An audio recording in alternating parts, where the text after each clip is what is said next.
Ladies and gentlemen, Forum for Korea Africa Agriculture Business will take place shortly. Please make sure to turn your cell phones off or put them on vibration mode so as not to distract the forum. And simultaneous interpretation will be provided throughout the forum. So please use the receiver on the table.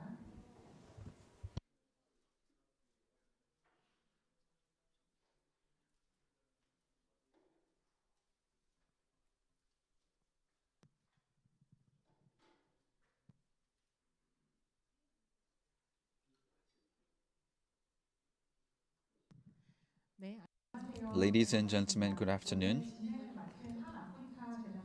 I am Jo So-young and Kim Won-young from the Korea Africa Foundation, your MC for this session. Welcome all of you to beautiful island Jeju. It is my great honor and pleasure to meet all of you here today. And today's forum is being held under the theme of K-Vision and agri-tech businesses. And we are going to have presentations and discussion sessions. And I hope all of you will be able to stay with us till the end of the forum. And we have many distinguished guests joining us here today despite their busy schedules. So the opening speech will be delivered from now on. Director Soo-jong Kim of International Electric Vehicle Expo will deliver his opening speech. Please welcome him with a big hand.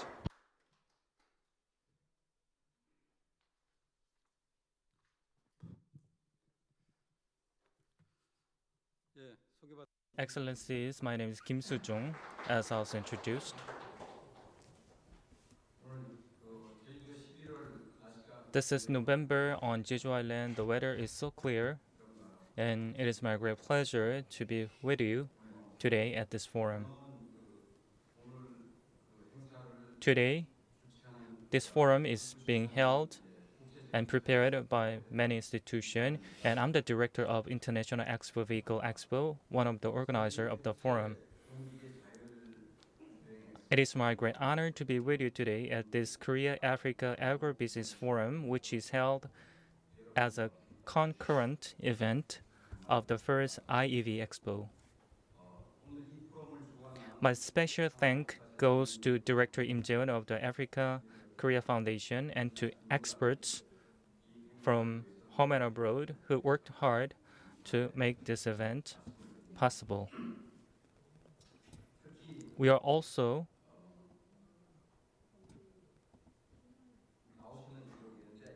honored by the presence of the Rwanda ambassador Yasmin Dalela Amnisued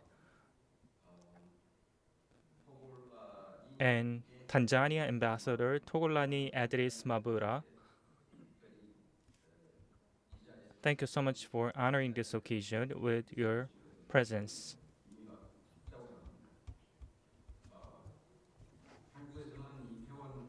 We had a tragic accident in Itaewon and 165 people were dead, and I pay my condolences to all the people who were passed away. And I heard that the plane crash accident happened in Tanzania, which claimed many lives, so I pay my condolences to the deceased as well.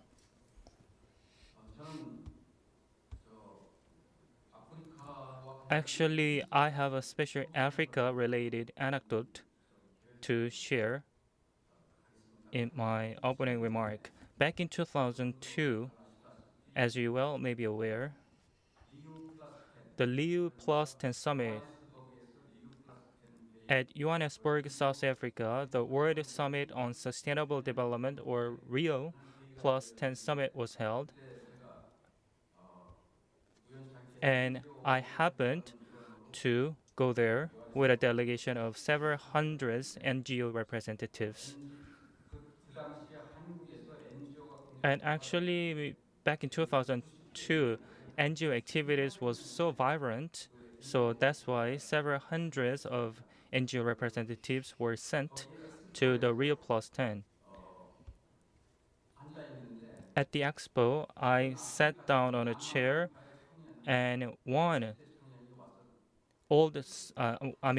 South African in his 20 was there, and he said that I'm a farmer in my 20, and he said he and his parents are farmers, but their monthly earning was only 300 rands, which is around 30 US dollars as of 2002 exchange rate. So it meant that three family members have to make ends meet with just $1 a day. And he says that his friend all left the town to find other jobs, but he wanted to stay. So he said that Korea achieved agricultural success and greener industry, and it is very rare opportunity to meet these kind of many Koreans. So he looked around the booth to learn how to grow better. But unfortunately, despite the number of the delegation, none of them were able to teach him how to grow better. None of them. I was the head of the NGO delegation, so as far as I know, every NGO people were the people from the NGO working on urban environment, not the farming things. So I was in despair to learn about that. So he was so desperate to learn, and that anecdote weighs heavily on my mind even today whenever I think about the African continent. So this Korea African Agriculture Business Forum will be a venue where we can have a fruitful discussion on the agriculture development, and I hope that this can be a chance where we can achieve the mechanization of the African agriculture industry, and I hope that you can actively engage in this discussion.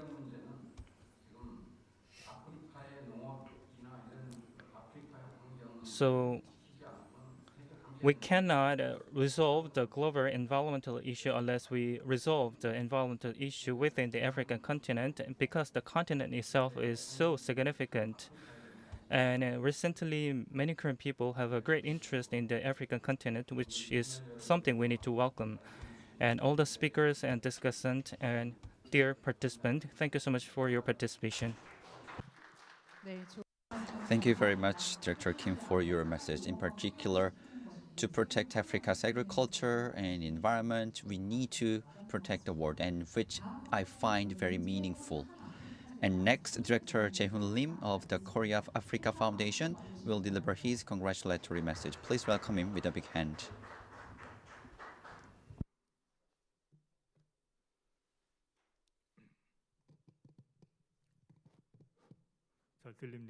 Can you hear me well? Ladies and gentlemen, good afternoon. I am Director Jae-hoon Lim of the Korea Africa Foundation. Under the theme of K-AgTech, Possibilities and Vision of Korea-Africa Cooperation Model, today's Korea-Africa Agriculture Business Forum is being held, which I find very exciting. And first, co-chair of the organizing committee as well as chairman of Global EV Association Network, Dae-hwan Kim, and Director Hong-gi Choi of Unitar CFL Jeju, and Her Excellency Rwandan Ambassador Dalila Yasmin Amni Swed to the ROK, and His Excellency Tanzanian Ambassador Togolani Idris Mavra to the ROK, who are not yet here, and all the staff of the organizing committee, speakers, panelists, and distinguished guests with a high level of interest in this event, and ladies and gentlemen, I'd like to sincerely welcome all of you to Korea Africa Agriculture Business Forum, co-hosted by the organizing committee of the very first IEVE Electric and Autonomous Agriculture and the Korea Africa Foundation. The first IEVE Electric and Autonomous Agriculture is the very first of its kind, not only in Korea, but in the world, which I find very inspiring and future oriented. In that regard, it is my great honor to join this forum. Ladies and gentlemen, globally, the agriculture industry is garnering a lot of attention again as a new future promising industry. Not just infrastructure, with retail, logistics, and ICT, the agriculture industry is integrating with other industries, thus expanding its value chain as a sixth industry. Particularly with high agriculture potential, Africa is in the limelight globally. Agriculture accounts for 32% of the continent's GDP, which means it is the largest industry. Of all the undeveloped arable land, 60% is located in sub-Saharan regions. For agricultural innovation, African countries are going to invest 340 billion US dollars in agriculture value chain and agriculture ecological zones. Thus, they will create a new market by 2025 that would generate 55 to 65 billion dollars every year. Also, to enhance agricultural productivity in the continent, African Development Bank, International Agricultural Development Fund, Islamic Development Fund, and Bill Gates Foundation pledged to invest $17 billion in the African agriculture industry. With such trends in mind, I hope Korean businesses could identify the status of African agriculture industry and come up with customized strategies for the continent, thus improving agribusinesses with Africa. And I hope today's forum could be a good opportunity to discuss ways for cooperation in the agriculture business between Korea and Africa.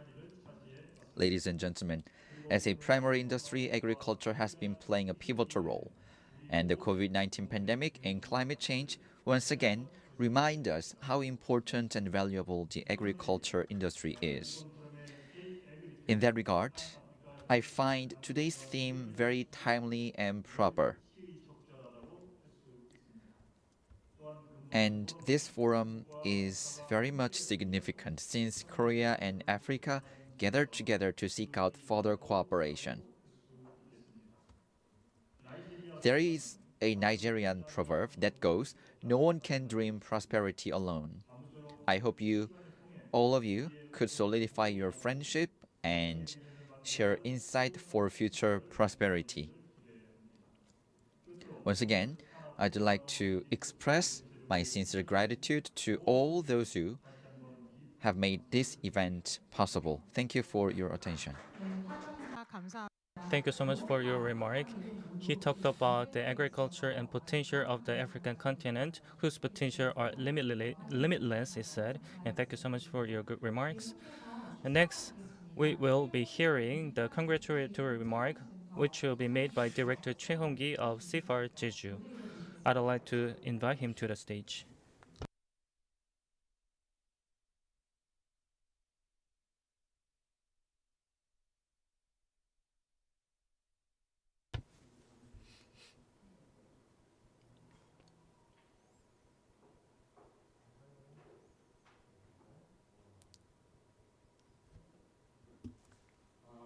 Good afternoon.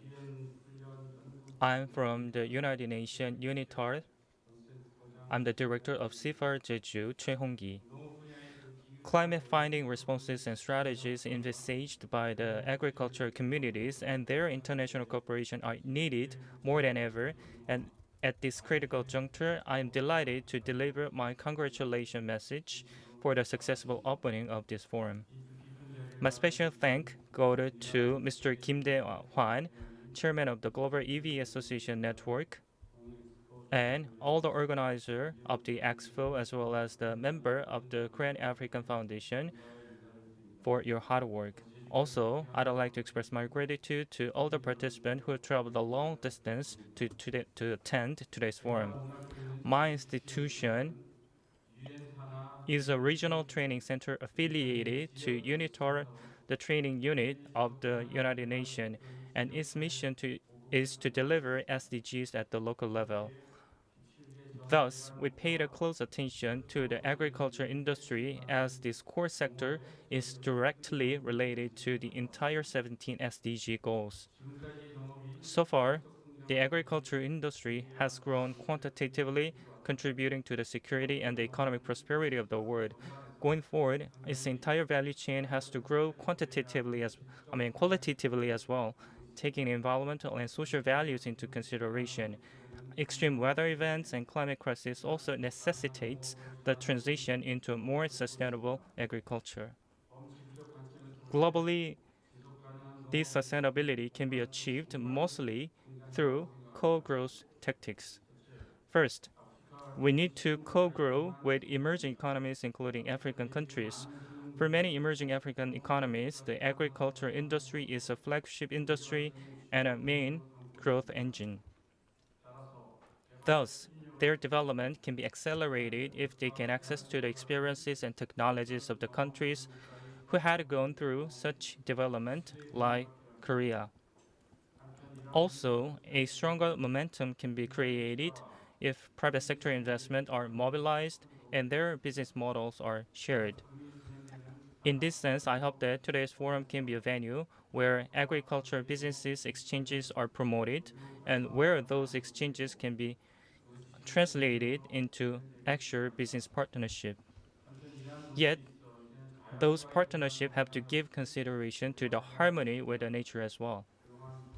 Fossil fuel driven, outdated agriculture machines, reckless slash and burn for farming, excessive use of fertilizer, and fatigue of soils, these non-environmental agriculture practices have negatively impacted our environment. The agriculture community from now on have to continuously engage in research and demonstration for mechanization and advancement of agriculture machines so that we can harmoniously coexist with the nature. My institution recognizes these needs of the times and plans to provide capacity building programs to municipalities and local communities in developing countries for greener farms and stronger international cooperation. Once again, congratulations on the successful opening of the Korean African Agriculture Business Forum. I wish the luck and success. Thank you. Thank you very much for your congratulatory message. So with this, we'd like to conclude the opening session. And we are going to have a group photo session for all the VIPs and speakers and panelists. So I'd like to ask all of you to come forward.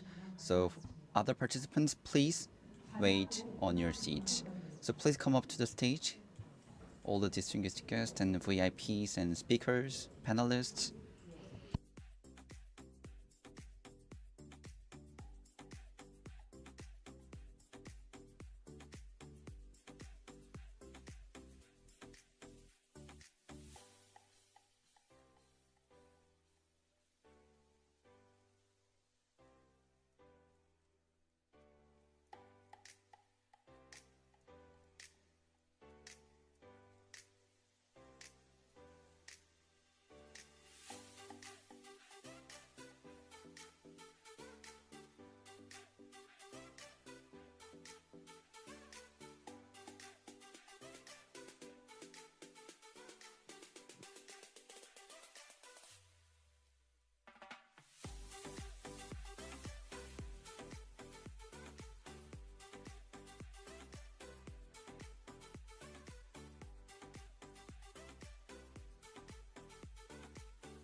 Ladies and gentlemen, let us begin the main session of the Korean Africa Agriculture Business Forum under the title of K-AgTech Possibilities and Vision of Korea Africa Cooperation Model. Before we begin the main session, we have a housekeeping announcement. Because of the urgent issue, the second and third presentation will be reversed in order. So Mr. Kang Moon-soo will make a first presentation, which will be followed by the CEO Lee Seok-jin of Lihwa Industry on the future outlook of the agricultural businesses in Africa. And finally, Mr. Kang Tae-kyung is going to talk about the strategy for agriculture mechanization. The first presentation, like I said, is going to be about the climate change and the food security of the African continent, and it will be given by the Associate Research Fellow Kang Moon-soo of the Center for Area Studies, Africa and Middle East team of KIEP. He, for the last 7 years, has been working for the Ghana Leadership Training Center for Evaluation Department, and from 2012, he joined the KIEP to study the various aspects of the African development. Recently, I realized that climate change and COVID-19 infection actually do affect the agriculture and the food security of the African continent, and he produced a lot of papers on those issues. I'd like to give the floor to Mr. Kang. Ladies and gentlemen, good afternoon. As have been introduced, I'm Associate Research Fellow Moon-soo Kang of KIEP. Once again, thank you very much for inviting me to this meaningful event. Then allow me to start my presentation. The theme of my presentation is climate change and how climate change is affecting Africa's food security.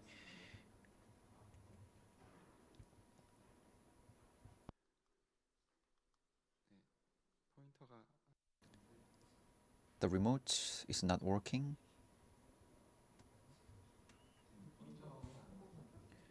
Could you please fix it? Could you please go to the next slide?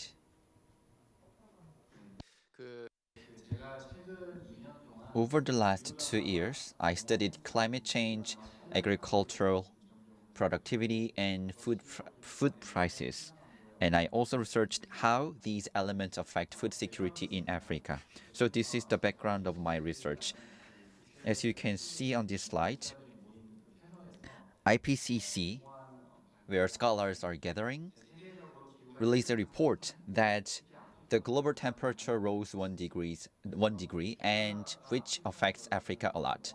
And climate change, in particular in Africa, leads to agricultural productivity decline, and internationally, there is a growing attention for food security in Africa. And according to a study, food prices increase would intensify social instability as well as instability. And please, next slide. So there are 3 objectives of the study. First is to look at how climate change is affecting Africa and how climate change is affecting agriculture productivity and prices. And then third objective is to create results regarding climate change and Africa's food security. And also, previous speakers said we need to look at the agriculture food system across the board.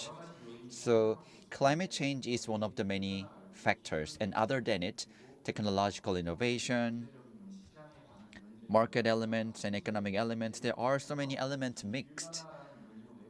And climate change is one of the uncontrollable external factors. So adaptation or with technologies, we need to overcome this. So allow me to talk about food security. FAO has carried out research on FAO, and in 2001, they defined food security. As you can see, food security exists when all people, at all times, have physical and economic access to sufficient, safe, and nutritious food that meets their dietary needs and food preferences for an active and healthy life. That is the definition of food security. There are 4 elements. First is food availability, whether sufficient quantities of food are available through domestic consumption or imports or subsidies. And second is food access, whether individuals or countries have early access to food resources. And third is utilization. So with crops or food, people should be able to utilize them for sanitation, health, and diet. And fourth is food stability. It is about whether the three aforementioned aspects are guaranteed for a long time. And please, next. So I looked at other studies before. So climate change, of course, negatively affects agricultural productivity and food prices, of course. And I focused on Africa, maize, sorghum, millet, and rice. If you look at sub-Saharan regions, which are very large areas, about 47 and 48 countries are lying there. So main staples are different country by country. East Africa, the main staple is maize, and West Africa, the main staple is rice, and Southern Africa, maize or other crops are main staples. So region by region, I studied differently, but across the board, crop yield was expected to decline, and harvest failure or harvest loss or default could occur, which will hugely affect farming villages. In particular, it will lead to a consumption of food and it will facilitate and expedite migration of people from rural areas to the city or to other countries. Indeed, recently a report was released by World Bank because of climate crisis up to 28 million people could be likely to migrate to other countries. So 14 million from Western Africa and 14 million from East Africa. So anyway, whether they go to other countries or other regions, it could cause a huge social problem. And I'm going to focus on food prices and productivity, but consumption itself has not been studied so far. So that's why recently there has been many study on food security and consumption. Let's look at the trends of climate change. So I used satellite data, and please next slide. So let's look at the average temperature of the year. And since 1950, the sub-Saharan regions Africa's average temperature was 24 degrees Celsius, but the average temperature has increased to 25.2 degrees Celsius, which means it is continuously increasing, and you can see the different trends region by region. So in Western Africa, the average temperature was high. So in 1950, the average temperature was over 26.5 degrees Celsius, and now the average temperature reaches to 28. And the same is happening in the East Africa as well. And Central and South Africa, compared to West and East, average temperature is a bit low, but they are also experiencing a continuous increase, which will change ecological environment. So as you can see, some countries lying in the North Africa and Mozambique are experiencing more than 2 degrees Celsius of increase in temperature. And next is precipitation. Precipitation should be stable, but if you look at the precipitation year by year, you can see a year experiencing a huge precipitation and some years experience low precipitation, which means it is hugely volatile. And from 1900 to 1950, compared to those periods from 2000 to 2017, monthly precipitation changed a lot. And what is interesting is that East and Central African regions were able to see two times of raining seasons. And gray line is yearly and monthly precipitation, and red line is average precipitation. So precipitation is very volatile, so it's hard to predict the sowing season, seed sowing season.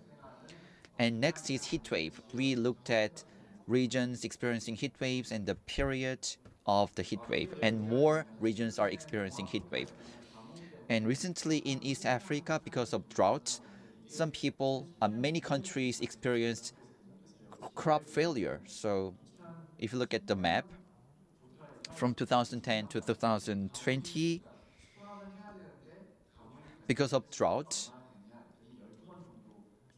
12 times of yield or harvest, other than three, 9 times of droughts were experienced by East Africa. So depending on drought situation, the crop yield is expected to decrease. So that's why there will be an increasing demand for food subsidies and food support. And because of a war in Ukraine, Russia and Ukraine put a ban on food export. So because of that restriction on food export, so sugars and other crops were restricted for export. So many other countries experienced some food oil crisis, including in Canada. And North Africa is heavily depending on imports for food. And this year, they experienced drought and they imported wheat. And in particular, North Africa is highly relying on Ukraine and Russia. So with drought going on, and North African countries may be affected a lot because of geopolitical tensions between Russia and Ukraine. So I will skip the analysis and please go forward. So with my research, I predicted the relationship between production and climate and temperature. So based on this, I created some scenarios. 1 degree Celsius and 2 degrees Celsius and 4 degrees Celsius, we looked at how crop yield would be changed depending on temperature rise. So maize was the most affected crop because it is the main staples of many African countries. So in Africa, when it comes to the importance of maize, maize is one of the three important crops in Africa, and also maize is one of the 5 major crops in the world. So if the temperature rose 4 degrees, then crop yield would decline by 26%, and rice and sorghum productivity are expected to increase, but due to not sufficient data, I was not able to look at more regions. And let's look at maize in detail. So precipitation will be declining in West and East Africa and also in Central Africa. For some countries, maize production is expected to dwindle going forward. And I looked at also prices. So when it comes to prices, depending on seasons, price volatility is very different. So I looked at how temperature rise affect food prices. And harvest seasons and non-harvest seasons, prices, the gap in prices are as much as 3 times. And I looked at price volatility in Africa, and as you can see in Central Africa and DR Congo, Ethiopia are experiencing internal conflict, which causes high volatility in food prices, in particular in maize. And there are some countries experiencing a high volatility because of seasonality. So what I wondered was that how climate can affect food prices. A temperature rise or volatility in precipitation are serious problems in Africa, but drought affect food prices. That is one of the most important issues in Africa. As you can see, SPEI, it stands for Standardized Precipitation Evapotranspiration Index. It combines a lot of data. So it analyzes how much water resources on the surface and it compared to the previous year's data. And based on this index, if you look at some crops, the more droughts we are going to experience, the 4 times higher the rice price would be. And the same goes for sorghum as well. In particular, rice, in case of a flooding, price are usually going up by 5%. And it is a short term outlook, but in the longer term, it's highly likely to go up. And allow me to touch upon food security. As I mentioned before, in terms of consumption, we need to think about whether people have enough food depending on preferences and proper quantities. And I looked at sub-Saharan African regions. So when it comes to food crisis, WFP divides it into 5 stages. Stage 1 is no problem, and stage 3 is food crisis, and stage 5 is starving, almost starving to death. So let's look at the map here. So I found this map showing how much people are experiencing food crisis in sub-Saharan regions. You can see red or dark red areas or countries. So red means 10 to 24.9% are experiencing food crisis, and dark red means 25 to 49% are almost on the brink of food crisis. In particular, in the Central Africa, including South Sudan, and in Ethiopia, in East Africa, and Uganda, Kenya are included. And so many countries in Africa are included in red or dark red areas. And we need to think about the reason of food crisis. First is conflict, social instability. And depending on them, 140 million people are experiencing food crisis. And second element reason is that economic shock. This map is drawn based on data of 2021 when we were experiencing COVID-19, and because of that, economic shock affect more than 34 million people. And third reason is climate change, as flood and drought have become frequent. So that's why so many people are experiencing food crisis. In particular, North Africa is heavily relying on wheat import. So in sub-Saharan regions, when it comes to food consumption, the portion of wheat consumption is very low. But focusing on Egypt, North African countries are relying on wheat imports and wheat consumption. So wheat consumption in North Africa could be hugely affected by supply chain disruption. And there are some issues in the sub-Saharan regions as well. And we looked at the region with some data. Other than wheat, self-sufficiency is quite secured. So in sub-Saharan regions, maize and rice are not usually exported. They are usually consumed in the country. But because they consume those crops internally, so if climate change affects them, then the consumption itself could decrease. So for supply and demand, they need to import. But in the international community, there is a supply chain in place. So sub-Saharan region countries, for diversification and expansion of supply chain, should work together. But it will not be an easy task. And already, China has not exported and they import crops. And recently, Russia agreed, reached an agreement on food. And recently, they broke the agreement regarding food export. So anyway, depending on climate crisis and climate change, Northern Africa and East Africa could face food crisis as well. And let's skip implications. So anyway, so for climate adaptation, in which area we should be committed, this is done by IPCC, and you can see 4 elements of food security. And for climate adaptation, they recommend farmers and farming villages should do this. Among them, technological aspects or technological innovations are required, and technological innovation has been garnering a lot of attention. And for livelihoods and for consumption, we need to think about how to support the vulnerables, and these 2 elements are mixed.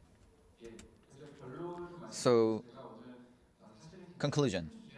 Indeed, I brought quite a huge theme, big theme, so comprehensive theme. So it cannot be classified into a specific region, but climate change in Africa is affecting food prices and food production. And already, food crisis is experienced by many people in Africa, and climate change is one of the three major reasons. So to respond to these challenges, we need international cooperation. What is clear is that the international community has put some pressures on what we are doing. So with this, I'd like to conclude my presentation. Thank you very much. Thank you so much for your presentation. We will have a separate Q&A session after the all presentation is ended. Before we start the second presentation, actually we have very special guests, two ambassadors. Please allow me to introduce them before we begin. Her Excellency Yasmin Dali Amniswed, Luanda Ambassador, we are here today. Also, His Excellency Togolani Edris Mabra, Ambassador of Tanzania to Korea, is also here with us today. Two ambassadors will join the panel discussion after we listening to the presentation so that we can listen to your insight. The second presentation is going to be about will be given by CEO Lee Seok-jin of Lihwa Industry. CEO Lee of Lihwa Industry has over 30 years of experience in Lihwa Industry. Machine, vehicles, and biology are some of the expertise of him, so he is an expert in this field. Also, he's going to talk about the African machinization and the outlook of the African continent.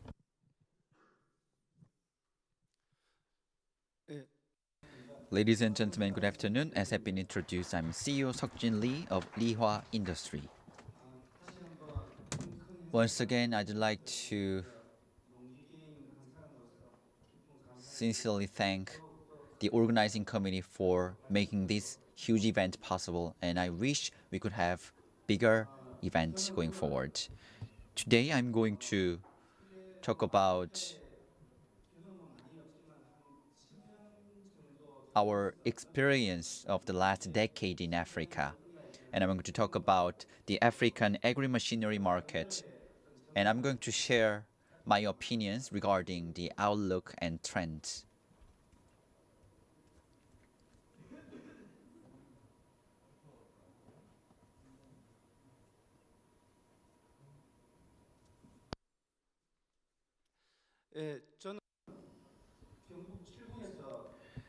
Our company is located in Chilgok County in Gyeongbuk Province.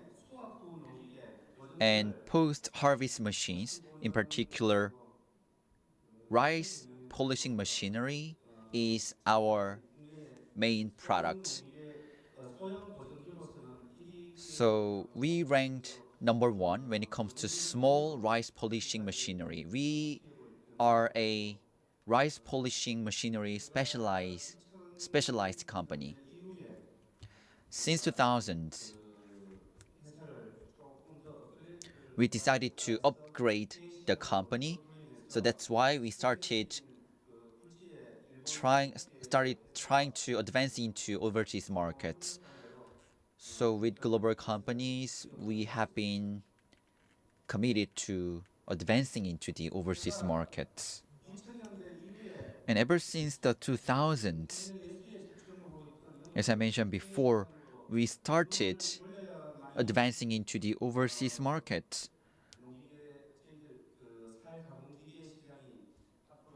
Because by doing so, the rice polishing market would be expanded. So since 2000, we started our overseas businesses on a major scale.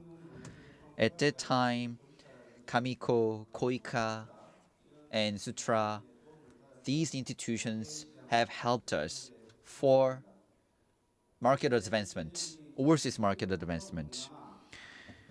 So Southeast Asia, China, Taiwan, the Philippines, Indonesia, Thailand were our major targets for trade and transactions.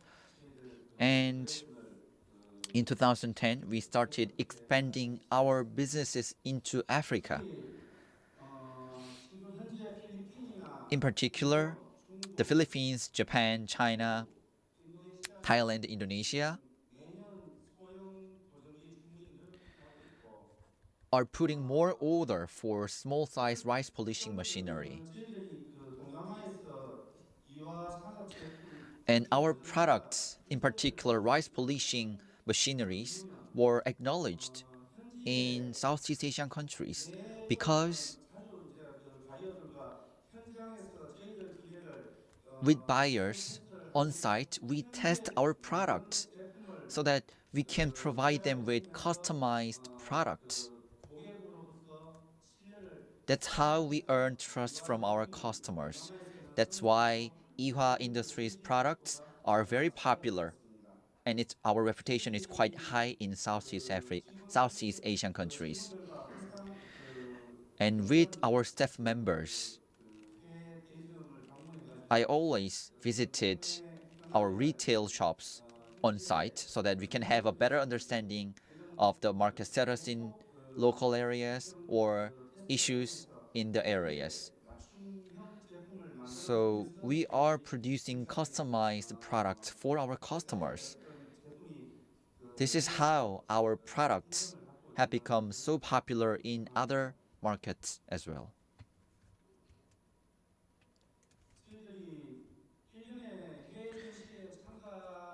And every year we took part in exhibition events more than 5 times a year. And depending on countries, combine all the local exhibitions in our customers' countries, almost on average, at least one exhibition event is being held. And the Agriculture Department of the Philippines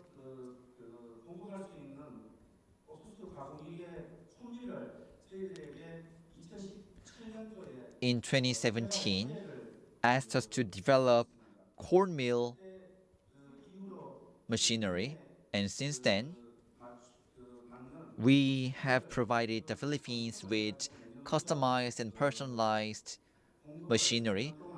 And for the next 3 years from the next year, yearly 200 machineries will be provided to the Philippines.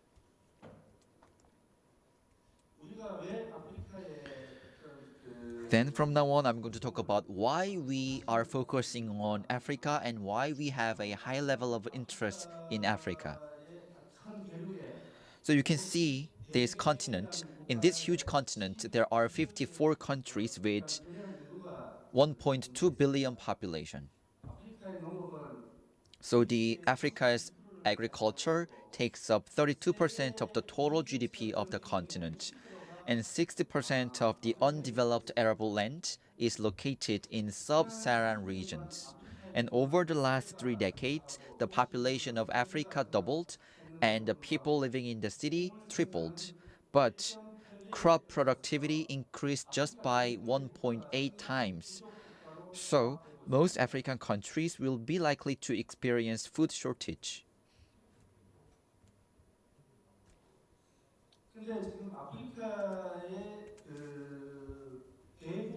But most African countries are relying on import for agriculture machines. Usually, Indian and Chinese products are provided to the African market with reasonable prices. But Chinese and Indian products are provided in a massive volume and at a reasonable prices. But part supply and maintenance services are a bit poor situations, so many machineries are just left and unused.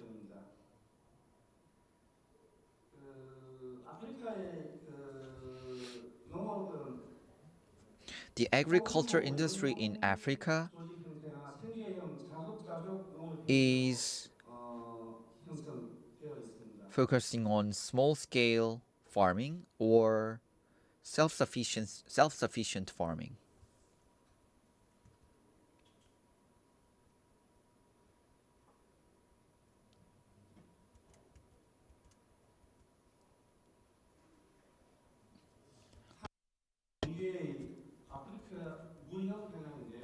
So this slide shows 그리고 2012년도 our export status of 2021년도부터 machinery to 저희들 해외에서 Africa. 잠깐 And from 보시면은 2000 to 지금 2021, as you can see on the table, $2 million, $4 million, 2010, 15년, and in 2010, 16년도에 2015, and 2019, 대동공업이 Daedong Industry 케냐와 앙골라에 트랙터를 대량 수출한 exported a 실적을 large 보였습니다. volume of tractors to Kenya and 그런데 Angola. 20년도하고 And in 21년도에 2020 and in 그 2021, 수출 실적이 you can see a 손해였는데 decline in 이것은 exports. 어떤 환율 문제인지 And I'm not sure 아니면 whether it is because of 코로나 the 시기 COVID 그 19 pandemic 안면에서 or 영향이 some 있었는지는 currency exchange rate 생각을 issues. 해봐야 될 We need to 부분입니다. think about it. What is the main cause? 그 지금 트랙터 외에 And 소형 other than tractor, small size agriculture 소상공인 machines 농기계가 그 적은 금액으로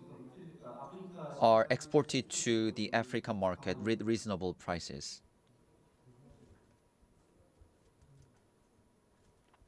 전 세계 So it 농기계 shows the 생산량은 global agriculture 지금 machinery 각 market. 대륙별로 지금 So 그림을 보시면은 continent by continent, you can 아시겠지만은 see 아프리카 the 중동이 graph. 전 세계 Africa and the 농기계의 Middle 적어도 East 4% 정도 just take up 4% of the 농기계 global market share. 판매 비율이 4% 정도 지금 형성되어 있는 As you can see, just 상황입니다. 4%. 이런 상황을 봤을 때 So considering 이 the 한국 current status, 농기계가 아프리카 시장을 개척하긴 해야 되는데 지금 Korean machine 아프리카의 agriculture 농기계가 machines should go 대동이 그렇지 into 않은 the 미치 African 않은 그런 markets, but 트랙터로 usually large 탄압하고 tractors 있는 made by the US 때문에 and China are dominating the market. 우리나라가 So 그 we 소형 100마력 이하나 75마력 이하의 should 트랙터가 focus on 소형이니까 small 그런 tractors 트랙터로 with 아프리카 75 시장을 horsepower or 100 진입해야 horsepower 되지 않을까 to 생각을 advance 해봅니다. into the niche market.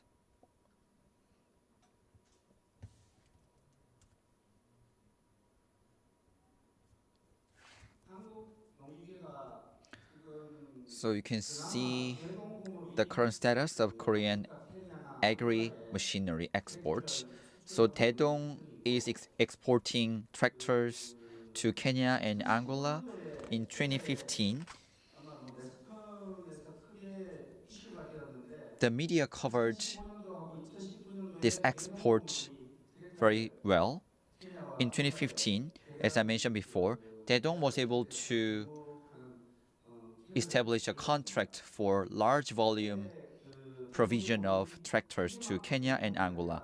At that time, not AS나 Daedong 어떤 부품, agreed 인력, to 교육, not just provide 통합에서 machinery but also 공급하는 provide training for human resources and parts for maintenance, which makes the 지금 transaction or 인도나 contract 중국 a 어떤 hot 기업들은 issue. 삼가격의 기계만 공급해놓고 And China just 사업 프로젝트에 provides 가서 어떤 그 products at an 인건비가 affordable 굉장히 price, but they 높게 have not provided 부과되는데 any maintenance 지금 services after selling. 자국 브랜드 대동공업이 So 그 인력 Korea's Daedong 인력 공급 인력 decided to 교육이나 provide 부품 교육 등 training 포함해서 for people as well as 기계를 parts 공급하는 for the 어떤 products. 태그를 올려가지고 좋은 본보기가 될 것 같습니다. So I believe that's how Daedong industry took the initiative and has become a best practice in the industry. 트랙터가 한국 트랙터가 아프리카 시장에 한 And Korean 70%를 tractors, 공급하면 if we are able to 저희들 provide 소형 Korean 기계의 tractors so that 30%는 중국 70% of 중동으로 아프리카 시장을 70% 공략하고 of 있는데요. the market share, then 지금 the 저희들 rest 30% will be 대한항공사가 occupied by small size machines. 나이지리아에 And we, 2006년도부터 since 아프리카에 2006, 센터를 we 빚었습니다. started 그때 our 소형 business in Nigeria. 트랙터들이 At the 첫 time, 수출을 했는데 we first exported small size rice polishing machine.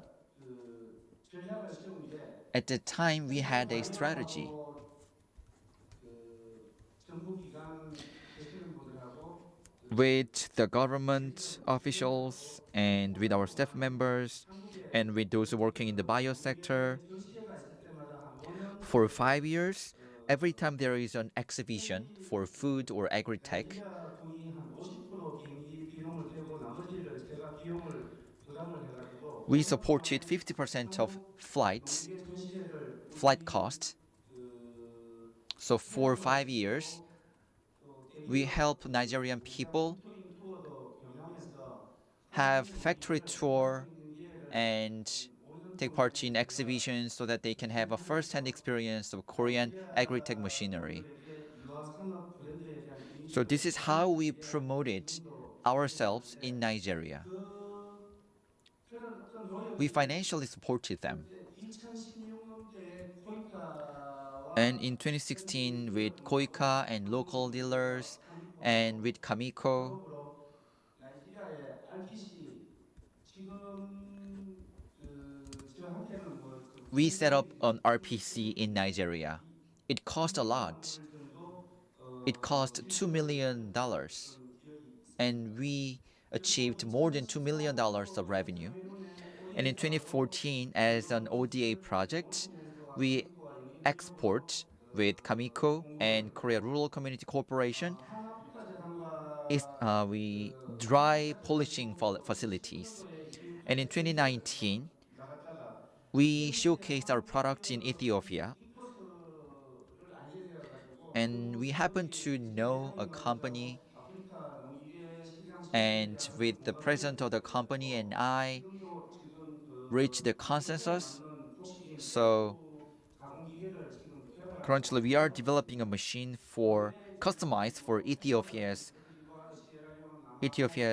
crops in Rwanda, Nigeria, Cote d'Ivoire, and South Africa. 비즈니스를 진행하고 있는데 We are currently doing our businesses. And 한국에 유학 온 Cote d'Ivoire, 마침 농기계에 관심이 있어가지고 there is a Cote d'Ivoire student coming to Korea for study, and he found out he was interested in our machines. So we exported 5 machines to Cote d'Ivoire, and we financially supported them. And he is currently doing marketing for us. 저희 유아 산업사 지금 현재 수출 중인 국가는 한 30개 Currently, we are exporting our product to more than 30 countries, and among the 30 countries, 6 or 7 are located in Africa. 카메룬에 저희들이 First is Cameroon. 건조 저장 가공 시설을 설치 So we set up and established crop drying facilities. 여기는 제가 나이지리아에 And in Nigeria, 사업을 we set up an RPC in Nigeria, and the picture shows how we did it. 나이지리아 같은 경우에는 저희들 유아 브랜드 인지도가 매우 And in Nigeria, we Ihwa industry we are very popular. 이거는 저기 한아프리카 재단 주최로 And it shows an event held by the Korea Africa Foundation. We took part in the exhibition event in Ethiopia. 현지 전시회가 끝난 뒤에 After the exhibition event with Kopia, and I visited the Department of Agriculture for market study, and we studied what product would be proper for that market. And now we are working with this company.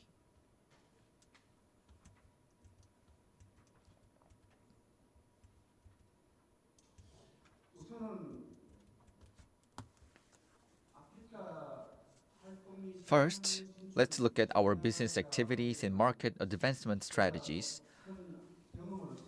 I do not have enough experience, but first, by transferring our technology and experience to local people, we can help local people carry out their activities with confidence in our products. So tech and experience transfer should be the basis. So depending on countries, produced crops are different. And we need to provide countries with customized products. No matter how good products you have in Korea, some might work and some might not work in local areas. So you need to prepare for the advancement with tech experience and transfer in mind. And to advance into Africa, we need to think about the relationship and you need to have a better understanding of them. Sometimes 소리를 질렀더니만 왜 흑인이라고 무시하냐고 I accidentally yelled at some people, but they say, "Why you are yelling at me? You are yelling at me because I'm black?" So, 회식되니까 애들이 다 사라지고 웃어요. and after 4 p.m., 왔더라고요. employees 그런 부분하고 left the company for 이런 their religious reasons. So food and religious, you need to become a bit more closer to local people when it comes to culture and religion. 아프리카 That would be 진출하면 helpful for your business. And a 벤타킹 business 한다는 거는 정말 alone 힘듭니다. cannot do everything in local area. 매출을 올리면서 성장할 수 있었던 거는 So we have been growing steadily thanks to the support from COPIA, KOICA, Korea Rural Community Corporation, and the Korea Africa Foundation, 업을 하시는 분이라면 and many other institutes. In particular, if you are in this agriculture tech industry, then you must work with Kamiko for the advancement into the African market.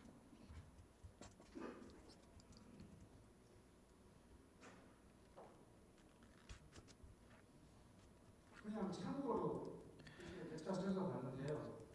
This is reference. 제가 23년을 외국에 다니면서 느꼈던 So 거는 I've been visiting many countries over the last 23 years. 을 돌아가는 용어를 제일 먼저 하더라고요. And usually many customers 기업을 하시는 ask us 분께서 판단하실 to give products for them first, sample products first. If you find 그 제품이 그 나라에 가서 선진 complementary provision of products proper, then you should do it. But you need to have an objective, you need to make an objective decision. So if they are really interested in your product, then they would buy it. 대금 결제 부분은 And next is payment. 2001년도에 한 2억을 In 2001, 날리면서 I lost 200 million won in China. 저희 유아산업은 지금까지 So ever since then, every year, we recorded 2 billion won. But 은행에서 우리나라 you may talk about LC or some other kinds of payment, but even Korean banks cannot guarantee the LC. So we only do BP. 바이는 이게 가져갈 돈은 가져가시더라고요. But those who really want to buy it, then they 거래를 시작하실 때 purchase it. So you need to think about the payment 아프리카 when starting business with new customers. 하실 때 꼭 유관기관과 And also you must contact relevant agencies 그렇게 하시면 도움이 많이 될 것 같고 so that you can get some support from them. 그 And in my case, KOICA, KOTRA, Kamiko, 농촌진흥청이나 and Korea Rural Community Corporation, or RDA. 동남아나 아프리카는 나가고 있습니다. So RDA related events, we always take part in those events. And if time allows, you should visit some Korean expatriates in African countries or embassies so that you can have detailed information, including conflict, whether there is conflict or not, and you need to have a better understanding of information regarding climate, crops.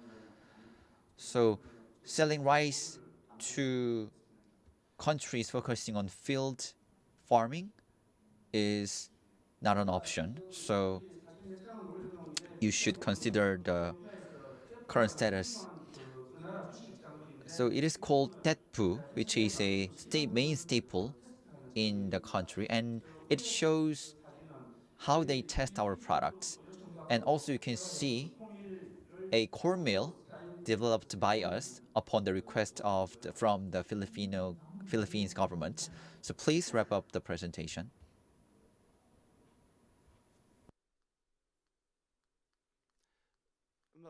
어쨌든 저 나름대로의 생각은 그렇습니다. Anyway, in my opinion, Vietnam, Southeast Asian countries, India, Korean companies are doing their businesses in those areas, but we should prepare for the advancement into the African market. You should prepare in advance. Thank you very much for your attention. Thank you so much for your presentation. He has a lot to share because he has ample experiences in the African continent, and I beg you for your kind understanding for not giving you enough time. Maybe you can have more discussion during the panel discussion session so that we can share more insight about the African continent and businesses. So I think Mr. Kong is on the Zoom platform or is being connected. So please allow me to briefly introduce the very final speaker. He is going to talk about the strategy for agriculture mechanization to expand agriculture production capacity in Africa. And he's from National Institute of Agriculture Science of Rural Development Administration.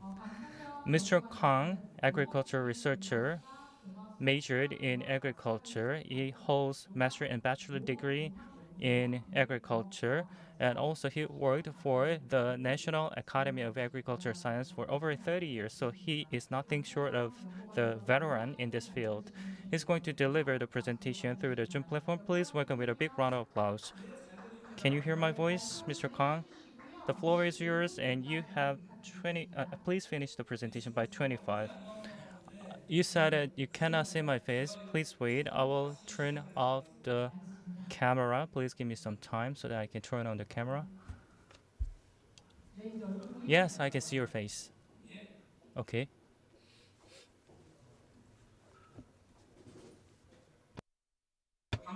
As also introduced, my name is Kang Tae-kyung from RDA, Rural Development Administration. Over the last 10 years, I was in charge of the ODA program with the African continent, and I'm going to share my experiences and impression maybe. This is content on my presentation. First, I'm going to introduce my institution, RDA, and our ODA programs. And secondly, I'm going to talk about how ODA programs help us to do the survey on agriculture mechanization in Africa. Third, case study, Korean agriculture machinery application to the African industries. Fourth, my impression on the experiences I had so far. First, introduction. If you see this organizational chart, we have four major institutions. First, National Institute of Agriculture Science, where I'm work on the development of fertilizer and basic or core technologies. Second, National Institute of Crop Sciences study on actual producers like the rice or wheat, and National Institute of Horticulture, Herbal Science literally study horticulture, and finally National Institute of Animal Science for animal study. Korea up until 1960s had a very difficult food crisis. So Tongil rice was invented back in 1960 for the self-reliance. So we were able to produce the rice on our own. So that was called the Green Revolution back then. And we also have clear distinction of four seasons. So that means that during the wintertime, we were not able to get access to green vegetables. But because of this Green Revolution, we were able to produce the vegetables across all years, which was called the Green Revolution. In 1980 up until 1990, we had a revolution in terms of the quality and quantity. My institution, REA, has three major ODAs. First, three Pashi, Apashi, Kopashi, Papashi, and Kopia Center has 22 local branches. And in case of African continent, we have 8 local offices, including Ethiopia. First, I'm going to talk about the Kapasi. Kapasi means the African Korean Food Agriculture Corporation Initiative. 23 countries are joining the Kapasi, including Korea. Kapasi help each country to develop the agriculture technologies by receiving the proposal, do the research, and we sometimes dispatch experts, or if necessary, we invite the researchers from African continent to Korea to give proper education for them. This is APASI. The membership is 13 countries. And CORPASI is for the Latin American continent. Next is about the COPIA Center. COPIA Center dispatch agriculture experts to each membership country so that we can provide customized supports and develop technology tailored to each country to improve the productivity, agricultural productivity, and incomes of the farmers in each country. Also, they run local branches to provide supports and do the study on the ground. These are the project description of COPIA. RD do the planning and evaluation, whereas COPIA Center is in charge of project implementation with cooperation agencies. If necessary, RD affiliated research institute dispatch experts to the project team, or like I said, we invite the trainees to Korea to provide education. Usually, we implement 3 projects per country, and we do the warm farm demonstration project per country.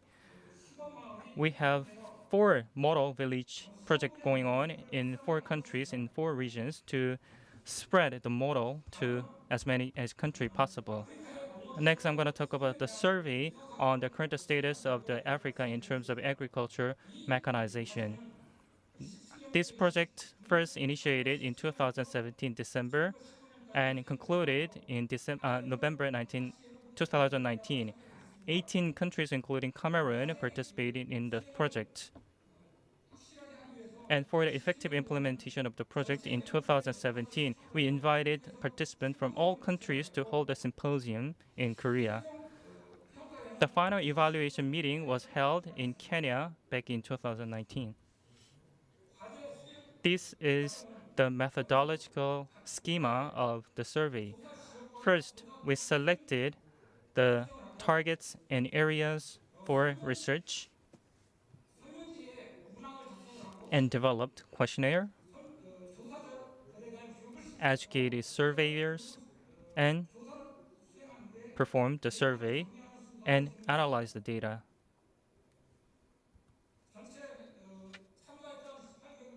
This is the current status of 18 countries researched. As the previous speaker already mentioned, African continent is a huge continent. North, south, east, west region have very different characteristics. I believe that,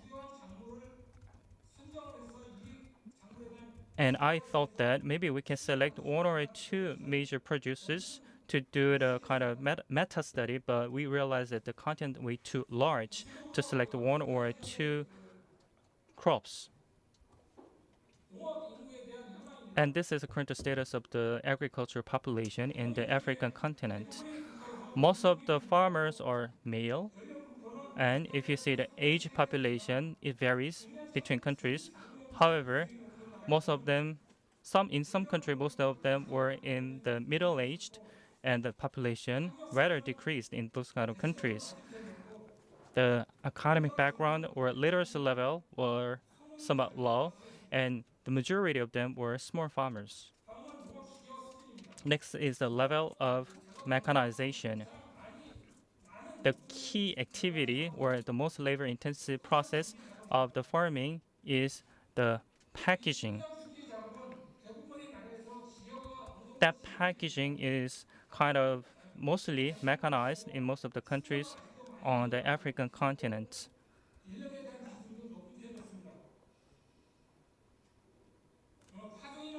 In case of the seeding or planting, the level of mechanization was low, so still when it comes to these processes, it is quite manual. What about the weed and pest control? The level of mechanization is very low, and most of them are being done manually.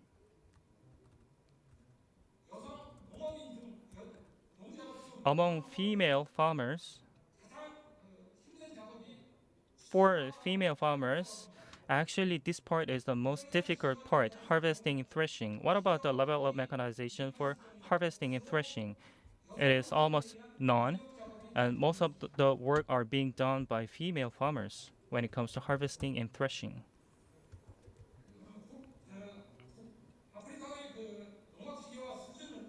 So to summarize the mechanization level of the African continent, when it comes to economic growth, the cost of machines are still very high, and the number of the machinery is still too low, and the supply of parts are very poor as well.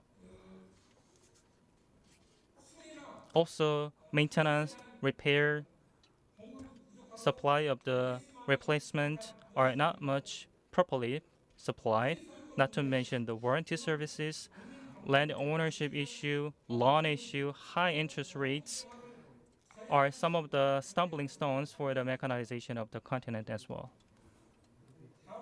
Next is the case study how Korean machines have been used in the African farms.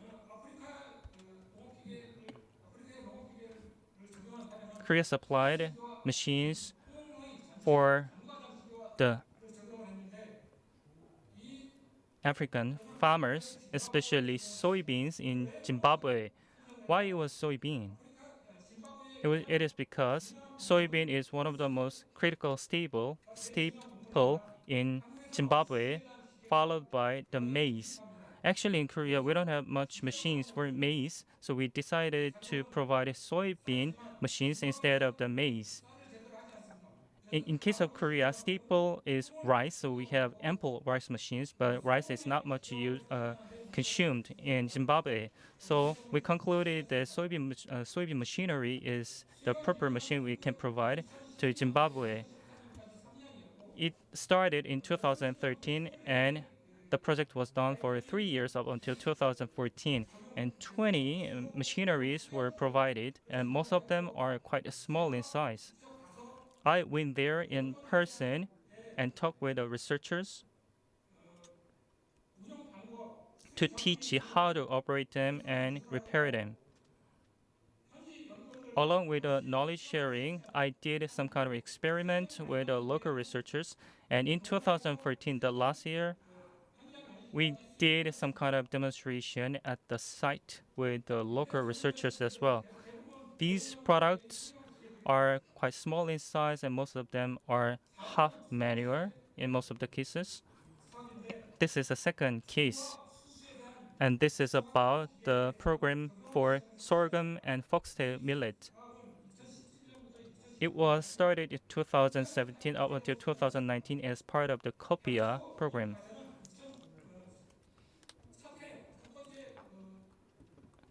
And if you see this chart, in the first year, we developed a thresher for millets and sorghum.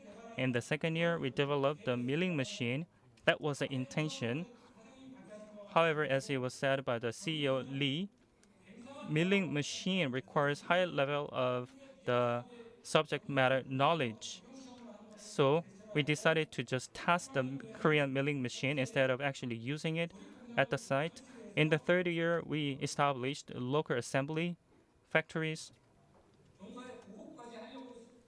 to supply those kind of products to local farms. However, due to COVID-19, the program kind of suspended actually.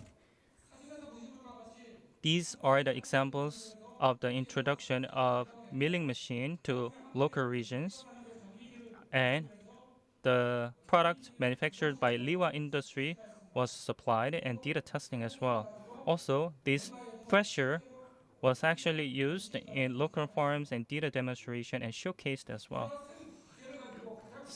So when it comes to mechanization, the key word would be the profitability. Pest control, harvesting, threshing, these kind of activities are not much profitable when mechanized, but when it comes to threshing, the profitability was very high. So we realized that the mechanization of the threshing is the first stage we need to go, then harvesting or pest control or tillage. As you can see here, like I said, threshing activities are mostly done by female farmers.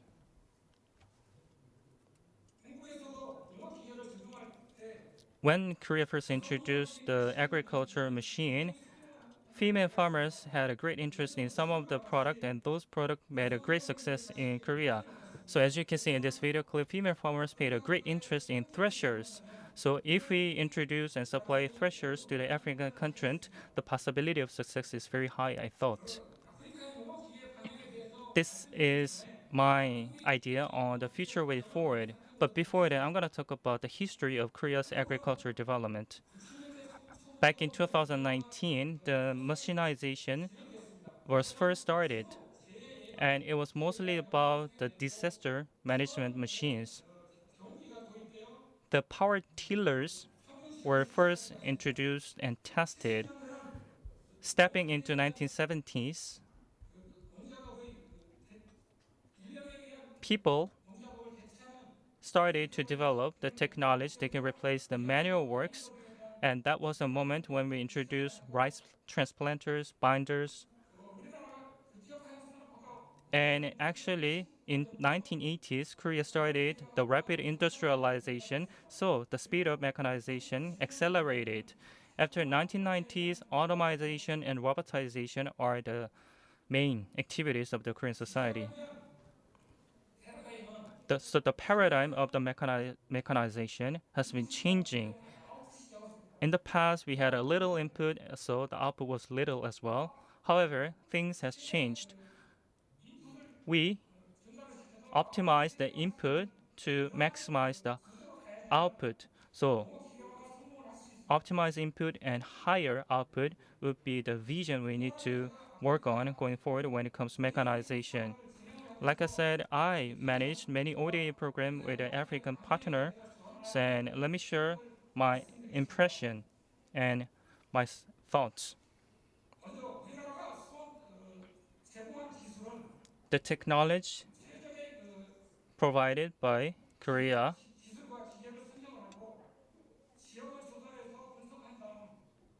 cannot make success unless we are customized. So we need to have a clear plan, customized and tailored to the needs of each partner country.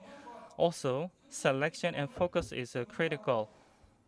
We need to select the proper plans and supply the technology and knowledge in a packaged manner or integrated manner rather than the fragmented manner. And by doing so, we'll be able to increase the speed of mechanization in partner countries. The recipient, on the other hand, need to kind of join forces to create a strong political will. They need to produce enough experts in the field of agriculture industry, and they need to implement the mechanization stage by stage.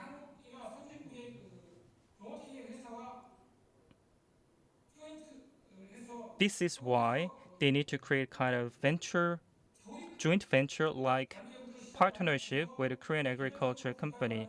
They can maybe start from the parts production before they actually assemble the final product. Please wrap up your presentation. Okay. Many African countries are at the first or second stage of the mechanization, I believe.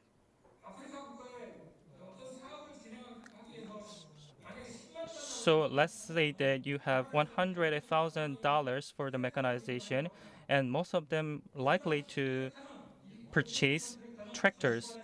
However, those tractors are just in an exhibition center for showcasing and not being used on the ground. So maybe they can purchase 15 power tillers or 10 cultivator instead, so that those machines can be actually used on the ground for the greater convenience and profitability. So we need to change the tactic and plans. And if that goes successful, people will be able to realize the value of cultivator and power tillers, and then they can purchase the more advanced machines. So what they need the most is cultivator and power tiller at this stage, I believe. I want them be happier with a smile on their faces. So in order to make it happen, I'll work to the fullest always to make that happen. Thank you so much for your kind of listening. Thank you very much for your informative presentation. Once again, thank you all the presenters for sharing your insight. We are going to have a short break followed by panel discussion. It's 2:27. We will start the session again 2:40. Once again, we will resume the session at 2:40.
네, 패널분들 자리 So I'd like to ask all the panelists to come up to the stage and take your seat.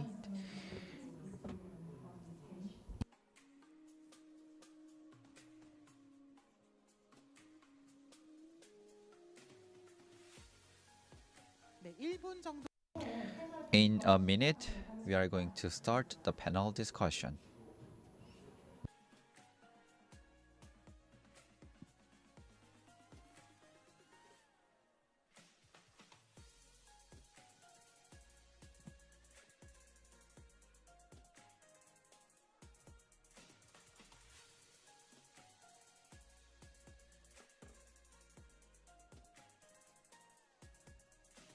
강태경 박사님 계속 들어와 Is Dr. Kang connected? Yes, I'm here. Thank you very much. So could you please turn it up, turn your volume up? Okay, thank you.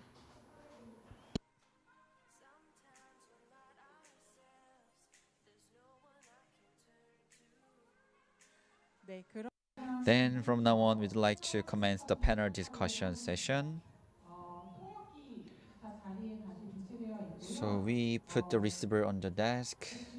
So if you need, please use the receiver for interpretation. Please turn off your mobile phone and switch it in silent mode. And simultaneous interpretation is available for this discussion session also. So please use the receiver if necessary.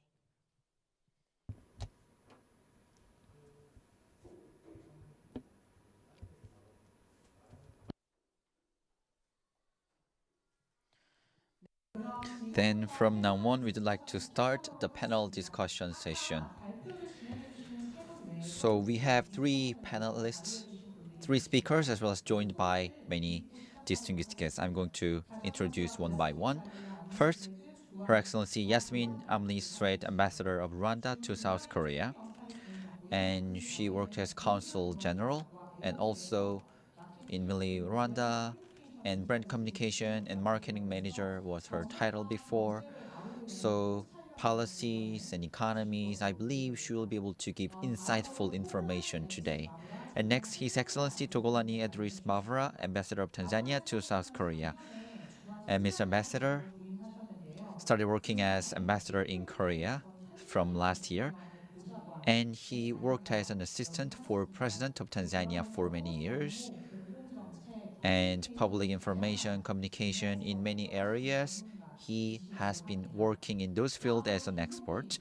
And next, Managing Director Yongbin Kim of Development Marketing Institute is joining us today. In 1996, he served as an interpretation officer for Africa, and so far he has been engaging in many ODA projects in Africa.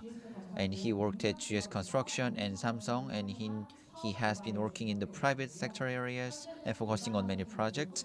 And now working as managing director of Development Marketing Institute, he provides consulting services and research for Africa-related areas. And recently,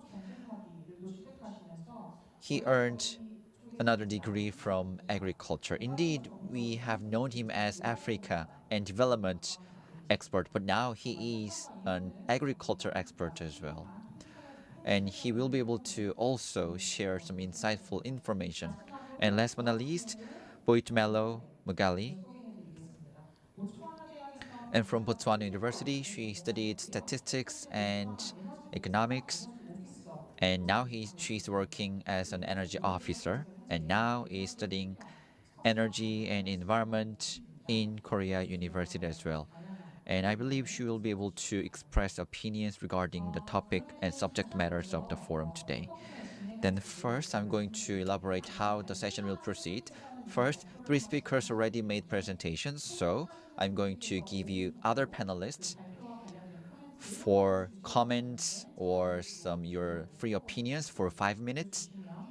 So please share your opinions regarding the presentation for 5 minutes, and then we are going to have Q&A sessions and panel discussion. And first, I'd like to ask Her Excellency Yasmin D. Amni Strait, Ambassador of Rwanda to South Korea. In Rwanda, ODA projects are very successful, I guess, and drones, smart farms, and the fourth industrial revolution. I believe Rwanda is one of the leading countries in the world. And eco-friendly policies, I believe Rwanda is the best practice cases. So I guess you have many comments to add, so I'd like to give the microphone to Her Excellency Ambassador. Thank you very much. I would like to first thank you for inviting me to join the other panelists today. I think the presentations we've just heard touched on quite of all the key topics. I would say just for me my input would be more on the lens of Rwanda, meaning there are two elements that has been touched on from the CEO, from CEO Lee, and to the last presenter, which is customization.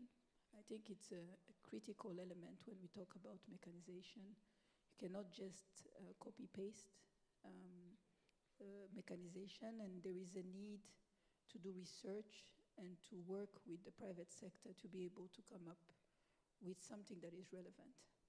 In our case, Rwanda is a country that has small land but has a high population. So density and the typography, which is a hilly country, makes it quite difficult to use what is quote unquote called the standard equipment that we use elsewhere. The fact that 70% of the cultivated areas hillside or top of the hills makes it difficult to just come with any shape of tractor, any shape of other equipment. So I think the customization is really a critical element.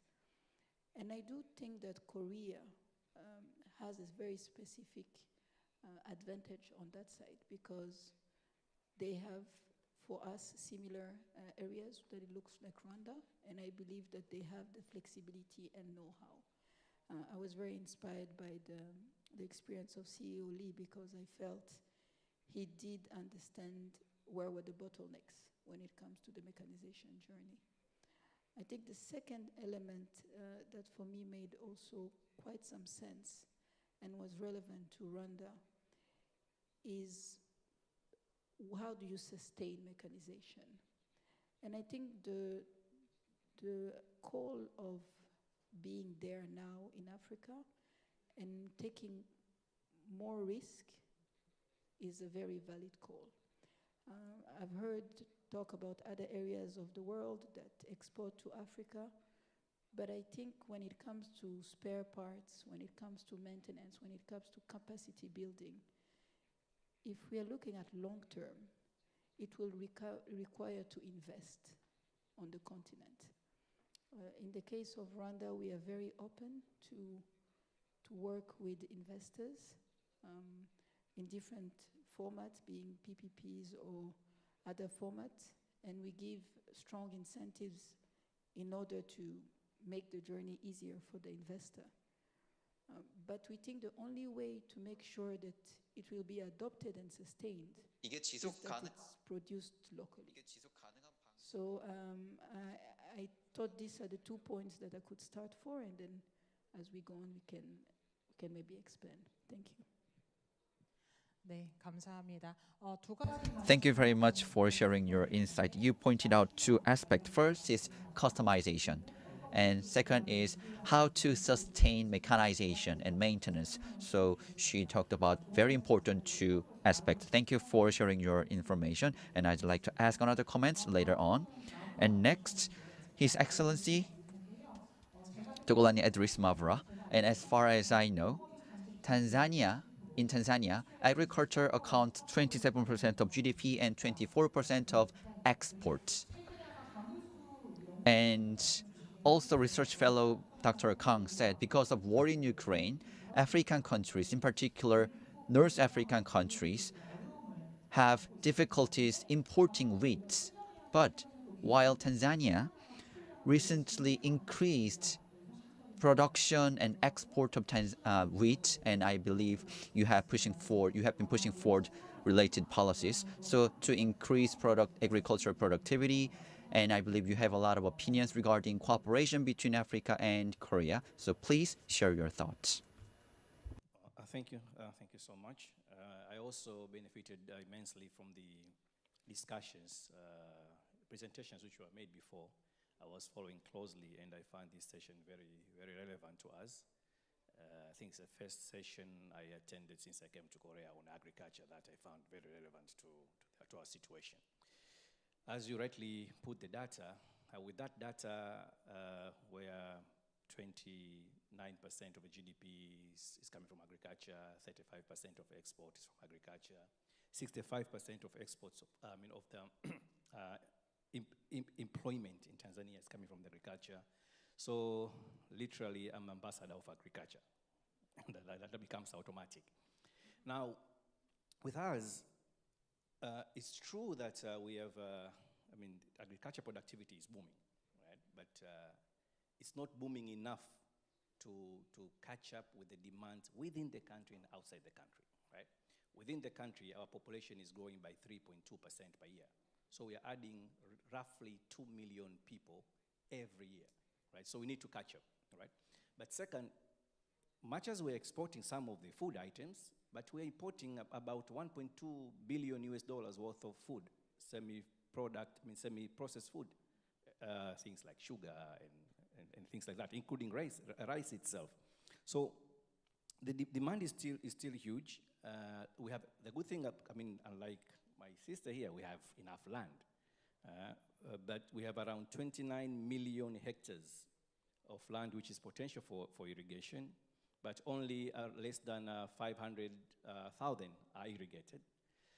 Mechanization is only 1% in Tanzania, agriculture, so 99% is depending on rain, and my brother here pointed very clearly that rain pattern has been very precarious in Tanzania. It's not dependable anymore. And as I speak now, we have drought taking place in Tanzania at the moment. So we need to shift to go to mechanization. But what is possible is I try to check with rice production, for instance, right? In Korea, the statistics shows that the area under rice production is around 726,000 hectares. And you produce around 3.8 million tons, right? 98% of it is coming from mechanized agriculture. In Tanzania, we have 1.1 million hectares dedicated for rice, but we produce only 2.5 million tons compared to Korea, where we produce 3.8 with a less land like that, right?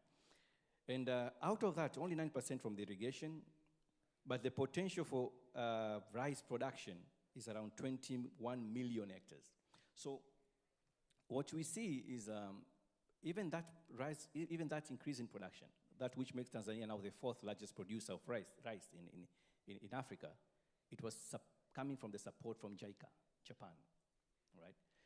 With the support of JICA, we have been able to increase the productivity and the production of rice. Now we're number 4 in Africa and number 2 in Eastern and Southern Africa. But potential to expand is higher if we go for more mechanization. If 1% of mechanization and 99% of the, depending on nature, this is what it produces. So you can imagine that cooperation in this area could make Tanzania a potential net rice exporter to the whole of Africa. And that's something very, very possible. And why mechanization again? Apart from productivity, we have now young people, the newcomers, the smart generation, right? The biggest fear now is the new young people are not so much attracted to the traditional ways of doing agriculture, right? They want modernity, so we need to go into machinery. That's the future, and I think, as my sister rightly pointed, we need a technology which is appropriate and adaptive, but we need also technology that the post where we can be able to do maintenance and sustaining that technology. So considering investing these kind of industries or assembly lines in our countries in Africa would be a smart thing to do. Thank you for now. 네, 감사합니다. Thank you very much for sharing your insight. And he just talked about agriculture production in Tanzania and potential that the country has. So mechanization level is just 1% in Tanzania. And he also talked about youth, talented youth are very wanting to have modernized mechanization. So I believe Tanzania is likely to have more potential for going forward. And having heard what he said, I guess as CEO Lee mentioned before, just exporting or sending machinery, but we need to make sure that technologies and information and maintenance parts should be provided so that we can achieve sustainability. This is my opinion.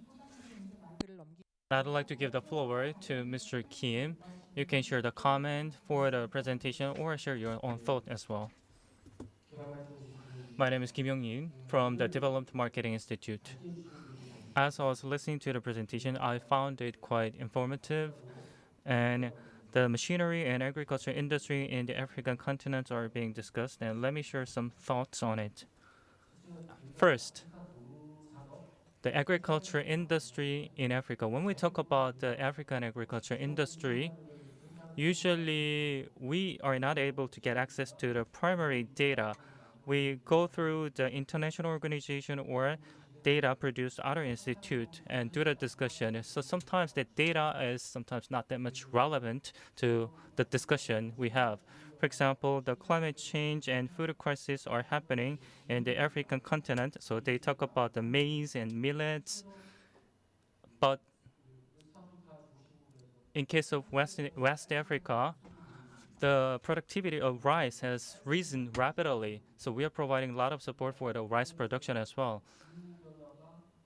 So because of the climate change, the rice industry is getting affected, but the European continent or the America have very little interest in the rice production. So we need to go there to do the study on the rice production by ourselves instead of relying on the data produced by other people. So we need to have a lens of African continent and lens of Korea to do the study in Africa rather than relying on other institutions. Also, as the ambassador of Tanzania just said, when it comes to agriculture machine, we need to improve the accessibility. That's why we need to develop the ODA program further. Ministry of Energy actually is running ODA with Rwanda and has built the R&D center.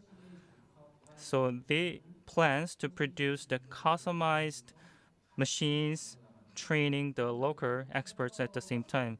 For example, the tractor or motor machines are being discussed. But besides the tractors, every machine has to be customized and assembled at the local site to maximize the customization level. So that is something we're working on it as well. So in case of Uzbekistan, we developed the cotton processors and proved the success of the customization in Uzbekistan. So Rwanda and Tanzania and other African continent need to have this kind of customization model when they work with Korea, and that is what Korean society need to consider when they work with the African continent. Lastly, when it comes machinization, and when we do the study on the machinization, we are busy collecting the data on the ground, but actually, in terms of businesses, machine industry, but majority of them are financing industry as well. So in most of the cases, machinization fails because of the poor financing. For example, Daedongop in 2015 exported the machine at the price of 300 million, as well as Angola. They made a success in Angola, but their Canada businesses of 300 million failed because of the poor financing model. So at the Mombasa ports, everything shipped back to Korea because they failed to finance. But that was not covered by news media because that is very bad news. Only people work on the ground knew the failure. this is not because Daedong had a poor technology. It happened all because of the poor financing model. And also, Daedong industry, when they went to Angola and produced the agriculture machine of 100 million, that success also not happened because their technology outshines others. They successfully did a financing and made a success. So RPC, in case of the IWA industry, or tractors, or cultivator, power tillers, these products can make a success only if you successfully do the financing at the local level. And through the successful financing, you can improve the accessibility to local farmers. So financing matters. Chinese agriculture machine, Indian machine, you might think that their products are less sophisticated than Korean products, so you sometimes overlooked the importance of those players, but they are very good at in doing financing at the local level. That's why they made a success in many African countries. So that's something we need to focus on as well. And I personally believe that P2P investment and the public-based local financing has to be very much done. The interest rate difference and exchange rate differences must be covered through the ODA program as well by the central government, and I propose that to the central government as well. Thank you. Thank you so much for your comment. And last but not least, I'd like to give the floor to Boiluelo Magali. Actually, you are doing the study in this field of agriculture, so I believe that you have in-depth knowledge and insight regarding the Africa's agriculture industry. The floor is yours.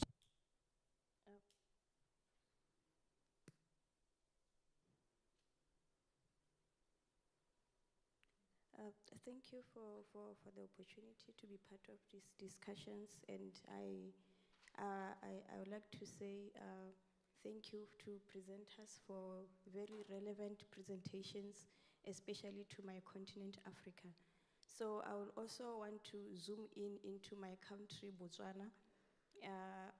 And before I move forward, I would like to maybe say I more specialize on energy and environment issues than on agriculture issues.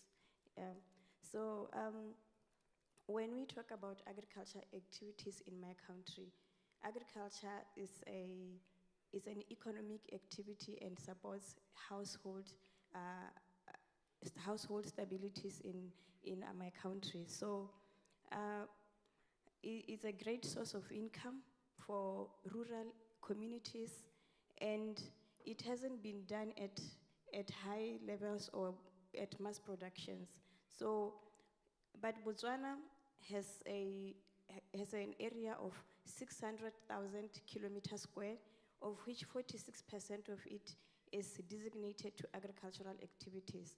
But on the other hand, only 2% of agricultural activities contribute to our GDP, which means that we're really not doing so well when it comes to agriculture activities at a national level. So when we talk about developing the agricultural sector in my country or globally, we cannot divorce that to climate change activities like our great speakers have already mentioned. We cannot divorce it from intensive energy being injected into those projects.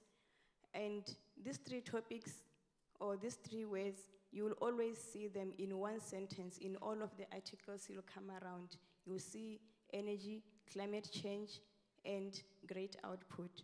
So this means that it talks to me as a youth that for us to have good output and not neglecting climate change impacts, we have to invest in good energy resources or good energy plants that can power our agricultural sector. We talk about, our past panelists have talked about including the youth in the agricultural sector, the youth are not very attractive to the sector. It's because of how labor intensive it is. We need machinery, we need modern energy that can attract innovation, we need modern machinery that can attract the youth into the sector and move from it being labor intensive and using very traditional resources of energy and move towards modern resources of energy. When we talk about Botswana, for instance, where I come from, Botswana has around 3,200 hours of sunshine per year, but you only have 1 megawatt plant of solar power. You can just imagine how that resource is not really tapped into. And you compare it to countries who are doing very well and we look up to, like Germany.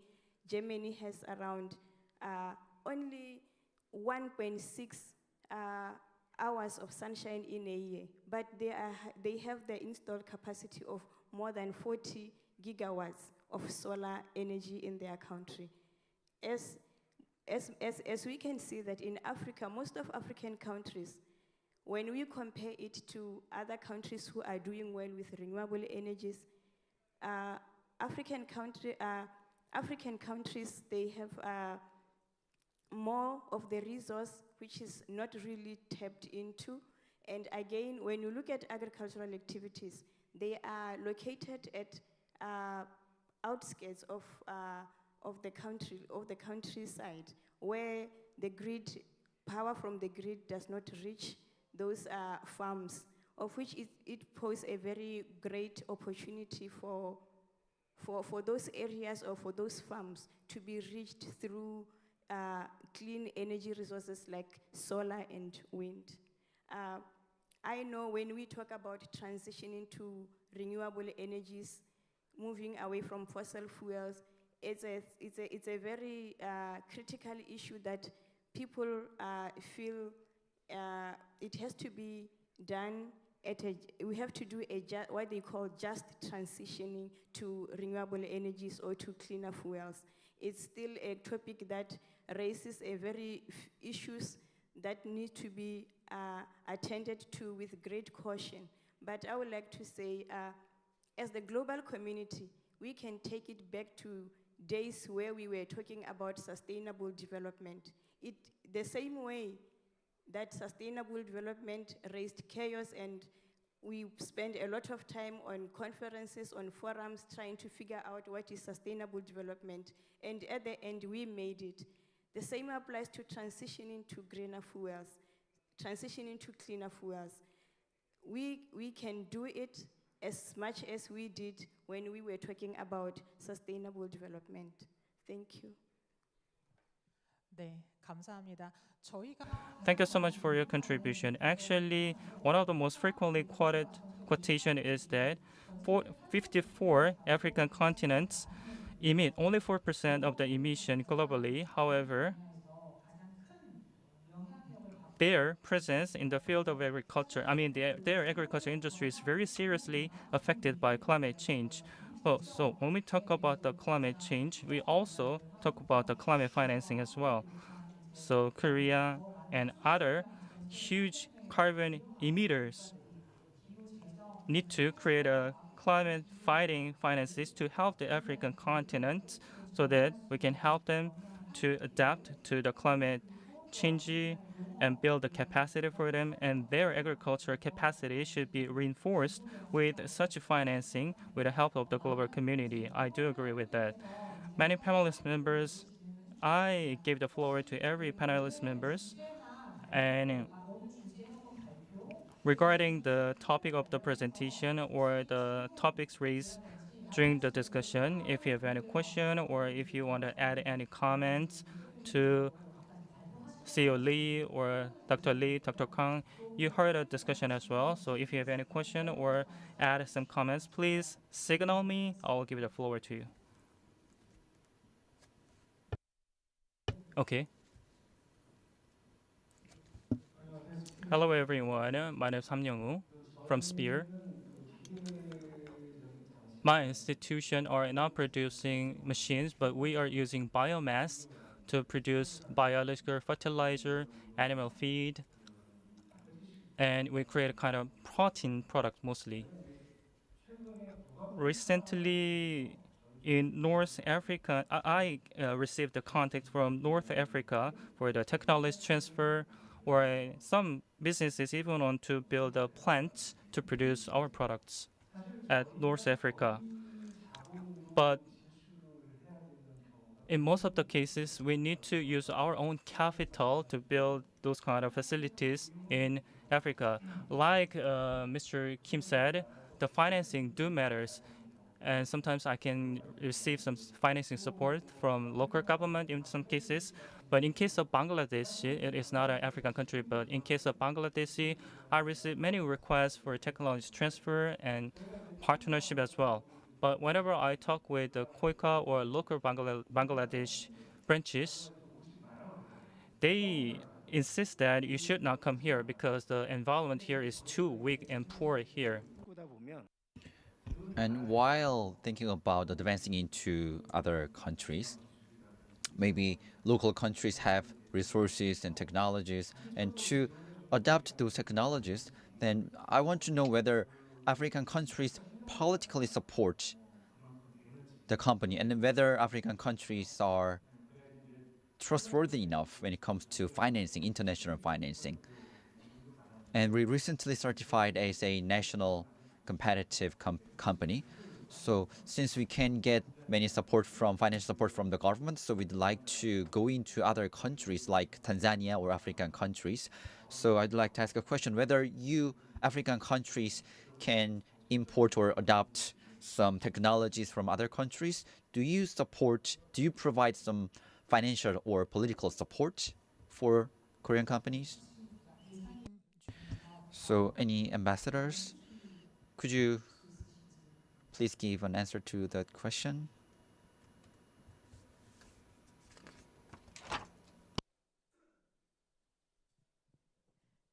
Thank you for the question.